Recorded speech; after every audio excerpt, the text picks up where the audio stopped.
सोनी चिड़िया बहुत नटखट थी। वो अपनी माँ पायल चिड़िया के साथ रहती थी। पायल, सोनी मैं दाना लेने जा रही हूँ, तू घर के पास ही रहना, इधर उधर मत जाना। सोनी, अच्छा माँ, मैं यहीं पास में खेल रही हूँ। अगले दिन पायल चिड़िया घर पर ही बैठी थी।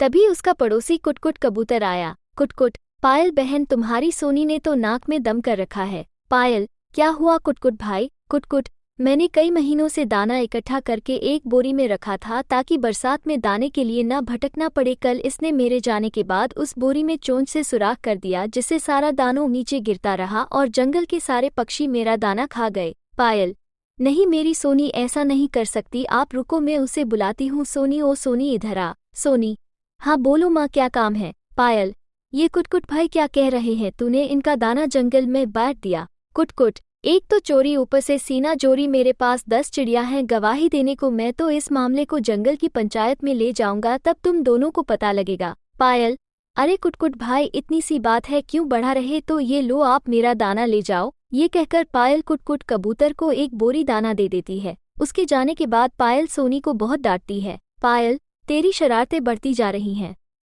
पहले भी तूने मिट्ठू तोते की सारी मिर्ची पानी में गिरा दी थी, तेरा कुछ इंतजाम करना ही पड़ेगा। सोनी, मुझे माफ कर दो माँ, मैं अब ऐसा नहीं करूंगी। पायल, सोच ले, अगर तूने अब शरारत की तो मैं तेरी शादी कालू कौए से करा दूंगी। ये सुनकर सोनी चिड़िया डर जाती है। कुछ दिन बाद गाँव से टोनी कबूतर जंगल में आता है।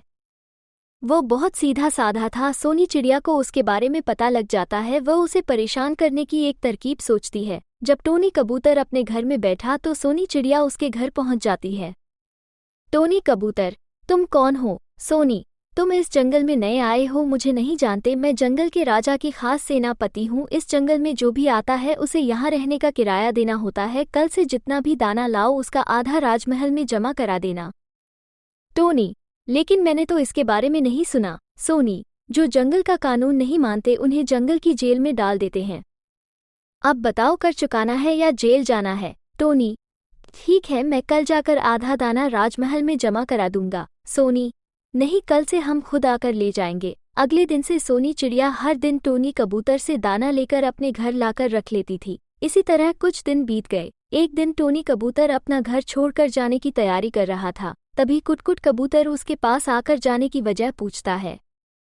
टोनी कबूतर उसे सारी बात बता देता है। उसके बाद दोनों पायल चिड़िया के घर पहुंच जाते हैं और सोनी चिड़िया की शिकायत करते हैं। पायल, हे भगवान, समझ नहीं आता, इसका मैं क्या करूं? कुटकुट भाई, आप ही कोई रास्ता बताओ। कुटकुट, बहन तुम मेरी मानो तो उसकी शादी कर दो, शादी के बाद उसमें समझदारी आ जाएगी। पायल, ठीक है, मैं आज ही कालू कौए से इसकी शादी पक्की करती हूँ।